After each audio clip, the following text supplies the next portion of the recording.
ऐसा कोई बात नहीं है। और अगर दीपा मांझी की बात हो या प्रवीण मांझी जी की बात चल रही है तो वो तो हर कोई राय मशवरा करता है। हम लोग भी बैठते हैं मीटिंग में तो वहाँ राय मशवरा चलता है, तो हम लोग भी सोचते हैं कि ठीक है। और जहाँ तक बात है, आपको पता है कि महिलाओं को भी आगे किया जाता है, तो ले दे करके बस ये डिस्कशन चल रहा है कि किन को खड़ी किया जाए। ऐसा कुछ भी नहीं है कि पारिवारिक कोई मैटर चल रहा हो या फिर पारिवारिक टिकट देने की बात हो, ऐसा कुछ भी नहीं है। अब जनता को ही देखिए, फोड़ा भी जाता है, कह रहे शराबबंदी है, ये है वो है, देखिए उसका फिर पी रहे हैं। तो हम कहते हैं कि आप अपने घर में क्या कर रहे हैं ना। तो आप अगर रोड पे निकलते हैं पी करके तो प्रशासन तो काम करती है। आरजेडी को और हमको दोनों को एक में मिक्स कर रहे हैं, हम तो इस चीज को मानते ही नहीं। और आपको भी समझ में आ गया होगा, शिक्षा अगर आज हम शिक्षित ना होते तो आज हम यहाँ खड़े हुए। आप कंपेयर कर रहे तो कंपेयर करने का तरीका जो बताया था आपको कि बहुत डिफर है। अब आरजेडी की बात करें तो आरजेडी में कहाँ हमने पिछली बार भी बताया था कि गुल्ली डंडा खेलते खेलते वो राजनीति करने लग गए। और उनका जो एज है, जिस एज में वो अरबपति बन बैठे हैं, वो एज उनका नहीं है अरबपति बनने का। देखिए, बिहार में 13 तारीख को उपचुनाव होने हैं और उपचुनाव के लिए जो 4 सीटों पर है उसकी गुत्थी सुलझ नहीं रही है। और वो गुत्थी सबसे ज़्यादा पेचीदा देखने को मिल रहा है हम पार्टी में, क्योंकि हम पार्टी में अब परिवारवाद की झलक देखने को मिल रही है। क्योंकि इमामगंज से जीतन राम मांझी पहले विधायक थे, अब वो सीट खाली हो चुकी है क्योंकि वो संसद में पहुंच चुके हैं। लेकिन अब वहाँ की जो गुत्थी है वो सुलझ नहीं रही है, क्योंकि उन पर परिवारवाद का आरोप लग रहा है। परिवारवाद का आरोप इसलिए कर रहे हैं क्योंकि उनके कहीं प्रवीण मांझी ठहरा होने की कोशिश में है और कहीं ना कहीं उनके बहू दीपा मांझी ठहरा होने की बात कर रहे हैं। क्या लगता है मैम, मांझी जी अपने परिवारवाद में सिमटते हुए नजर आ रहे हैं? देखिए, ऐसी कोई बात नहीं है। अगर इस तरह की कोई भी बात बाहर आ रही है तो वो सारी अफवाह है, ऐसी कोई बातें नहीं है। और बात रह गई मांझी की कि उनकी बहू खड़ी हो रही है या बेटे खड़े हो रहे हैं, तो यहाँ पे ये देखिए ना कि इमामगंज की जनता जिनको मांगेगी, जिनको चाहेगी, उनको तो आना पड़ेगा।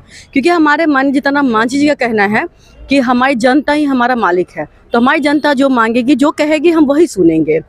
तो परिवारवाद की बात कहीं नहीं है और ये एक अफवाह है। पूजा जी, क्योंकि अगर परिवारवाद नहीं है, जनता की मांग है, तो जनता का डिसीजन कैसे हुआ? क्योंकि परिवार में दोनों आते हैं, दीपा मांझी भी आते हैं और प्रवीण मांझी भी आते हैं। प्रवीण मांझी में उलझन में है कि प्रवीण मांझी को ठहरा कर सकते हैं, मांझी जी का इच्छा है प्रवीण मांझी को ठहरा करने। वहीं बात करें संतोष सुमन जी की तो उनकी दीपा मांझी को ठहरा करने की है। तो ये जो पेचीदगी दिख रही है वो कहाँ, मतलब लग रहा है कि ये पेचीदगी सवाल है और पेचीदगी सिमट रही है जो हम पार्टी है उसमें, मतलब परिवार। देखिए, ऐसा कुछ नहीं है। हम तो बोले ना कि ये सारा अफवाह है, ऐसा कोई बात नहीं है। और अगर दीपा मांझी की बात हो या प्रवीण मांझी जी की बात चल रही है तो वो तो हर कोई राय मशवरा करता है। हम लोग भी बैठते हैं मीटिंग में तो वहाँ राय मशवरा चलता है, तो हम लोग भी सोचते हैं कि ठीक है। और जहाँ तक बात है, आपको पता है कि महिलाओं को भी आगे किया जाता है, तो ले दे करके बस ये डिस्कशन चल रहा है कि किन को खड़ी किया जाए। ऐसा कुछ भी नहीं है कि पारिवारिक कोई मैटर चल रहा हो या फिर पारिवारिक टिकट देने की बात हो, ऐसा कुछ भी नहीं है। हमने क्या कहा आपसे कि अगर इस तरह की बातें हैं तो बिल्कुल भी अफवाह है। और दूसरी बात ये है कि वहाँ से जो इमामगंज की जनता जिनको मांगेगी या जिनको चाहेगी वो वहाँ से खड़ी हो जाएगी। मतलब आप कह रहे हैं कि इमामगंज से कोई भी मतलब जी खड़ा हो सकता है? बिल्कुल। बात है क्या कि जनता वहाँ की, उनकी जनता की जो सोच है इमामगंज की, वो सोचते हैं क्या कि मांझी जी ने इतना काम किया, क्योंकि आपको ही पता है कि मांझी जी वहाँ बहुत काम किए हैं। तो उन्हें लगता है क्या कि अगर इन्हीं का परिवार से कोई अगर खड़ा होता है तो हम लोगों को आगे भी सपोर्ट मिलेगा, हमारा इमामगंज आगे जाएगा, तरक्की करेगा। तो ये सारी बातें हैं। तो ऐसा कुछ नहीं है। बस देखिए क्या है ना, राजनीति है, हवाएं बहुत तरह की चलती हैं और वही हवाएं जो है आप पे तक पहुंच गई। बस अगर परिवारवाद की बात करें तो मांझी जी भी आरजेडी पर बहुत बार परिवारवाद का आरोप लगा चुके हैं। तो कहीं ना कहीं अगर ये सीट, इमामगंज की सीट, उनके परिवार में किसी सदस्य को दी जाती है तो इन पर भी परिवारवाद नहीं लगेगा कि नहीं ये भी परिवारवाद कर रहे हैं? जहां बेटे मतलब अभी विधायक एमएलसी है, वहाँ खुद मंत्री हैं, तो क्या नहीं लगेगा कि परिवारवाद में ही सिमट? देखिए, दोनों में आप कंपेयर कर रहे तो कंपेयर करने का तरीका जो बताया था आपको कि बहुत डिफर है। अब आरजेडी की बात करें तो आरजेडी में कहाँ हमने पिछली बार भी बताया था कि गुल्ली डंडा खेलते खेलते वो राजनीति करने लग गए। और उनका जो एज है, जिस एज में वो अरबपति बन बैठे हैं, वो एज उनका नहीं है अरबपति बनने का। फिर भी दूसरी बात, वो कितने पढ़े लिखे हैं ये आप भी जानते हैं। और हमारे जो बिहार है और जो अब हमारी जो दुनिया चल रही है तो वो शिक्षित चल रही है। कहते हैं कि शिक्षित बनिए। शिक्षित क्यों कहते हैं? जब आप शिक्षित रहेंगे तभी तो लोगों के लिए मदद कर पाएंगे, लोगों को शिक्षित कर पाएंगे। तो ये मेन महत्व रखता है। तो हमारे डॉक्टर संतोष कुमार सुमन जी पारिवारिक तौर पे नहीं आए हैं, उन्होंने राजनीतिक जीवन को जिया है, उन्होंने जनता के बीच गए हैं। तो उसके बाद भी आज अगर देखा जाए दोनों के बीच में कंपेयर किया जाए तो हमारे माननीय डॉक्टर संतोष सुमन जी पढ़े लिखे हैं और कहीं ना कहीं वो लोगों को भी इससे प्रेरित करते हैं कि पढ़े लिखे हो। आज हम सबको चुनते हैं, हम कहते हैं अपनी बेटी की शादी करनी हो या अपने बेटे की नौकरी की बात होती है तो बिना शिक्षित कहीं कुछ नहीं मिलता है। तो इनको तो सब कुछ मिल गया, तो कैसे आप कह रहे हैं आरजेडी को और हमको दोनों को एक में मिक्स कर रहे हैं? हम तो इस चीज़ को मानते ही नहीं। और आपको भी समझ में आ गया होगा, शिक्षा अगर आज हम शिक्षित ना होते तो आज हम यहाँ खड़े होते। अच्छा, तो उनके पूजा हाथ जी से एक सवाल और रहेगा। जी। मांझी जी का एक बयान आता है शराब को लेकर, जो शराब को लेकर सिवान और छपरा में जो मृत्यु हुई है उसको लेकर आया कि बिहार में 13 से 14 करोड़ लोग हैं, कुछ ना कुछ घटना होते रहती है। तो क्या इस घटना को कुछ ना कुछ में शामिल कर दें या फिर ये घटना सही में संवेदनशील है? देखिए, उन्होंने कहने का मतलब ये नहीं है, हर बात का दो पहलू होता है। आप एक पहलू से अगर ये सोचिएंगे कि पता नहीं कैसे उन्होंने बोल दिया, लेकिन उनके कहने का मकसद ये था कि ठीक है घटनाएं घटती हैं तो उनको अफसोस भी था और अफसोस के साथ कहा गया क्या कि बिहार में घटनाएं घटती रहती हैं। बिहार में क्या, हर जगह भी घटनाएं घटती हैं।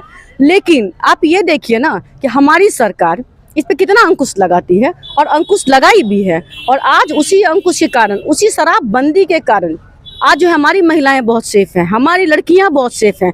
कल 7 बजे 8 बजे के बाद निकलती नहीं थी। तो ये शराबबंदी और ये हमारी सरकार के अंकुश के कारण ही आज इतनी तरक्की हुई है। आज हमारी जो बिहार की जनता है, जो महिलाएं हैं, खुल करके आगे आती हैं। आज महिलाएं क्यों खुश हैं, आज महिलाएं हम लोगों को क्यों सपोर्ट करती हैं? बस इसलिए ना कि कहीं ना कहीं उन्हें लगता है कि हमारी सरकार काम कर रही है। लेकिन आज एक सवाल रहेगा, क्योंकि अगर सवाल मतलब शराबबंदी को लेकर कहें तो शराबबंदी पे सवालिया निशान नहीं खड़े करते कि शराब बिहार में पूरी तरीके से शराबबंदी होने के बावजूद भी लोग शराब पीते हैं और उसके बाद उसका नतीजा देखने को मिलता है कि लगभग 56 लोग की मृत्यु हो जाती है।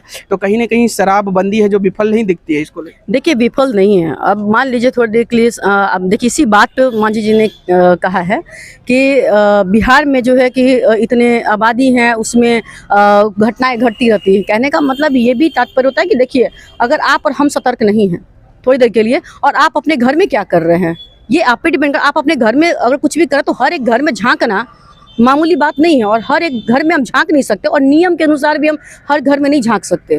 तो घर में आप कर रहे हैं तो कहने का मतलब है कि हम लोग हमेशा लगे रहते हैं, हमारी सरकार लगी हुई है, हमारे माननीय जीतन मांझी जी भी लगे होते हैं और ये कहते हैं कि इससे जो दूरी बनाइए, आप शराब जो बंदी हुई है उनको लागू कीजिए और उनके साथ चलिए ताकि आप शराब से दूर रहिए, शराब नहीं पीजिए।